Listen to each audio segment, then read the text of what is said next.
My name is Patrick Murphy, and I'm a water treatment engineer for ChemTreat. I'm responsible for developing business and maintaining the existing business that we have with our clients.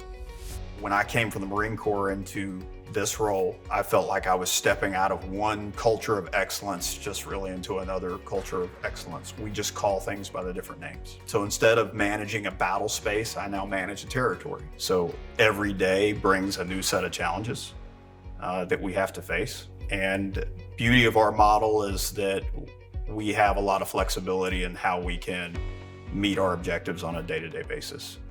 Most of our clients are 24/7 operations. So if they have something that comes up that's an emergency, we need to be able to move things around so that we can be as responsive as we possibly can.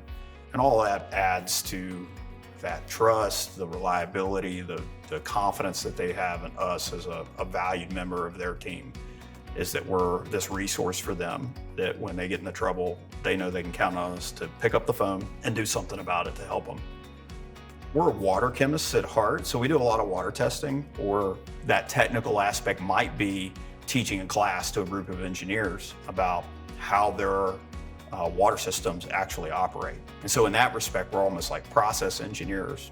ChemTreat's special. Within the water treatment market, there isn't another company where they give field representatives this much autonomy to operate the business in the way that meets the client's needs the best. That means that you have to have the self-discipline and the motivation to get out of bed in the morning, build your plan, and go execute without someone telling you that you need to do it. We need very highly motivated, very responsible, very curious, people-oriented type representatives.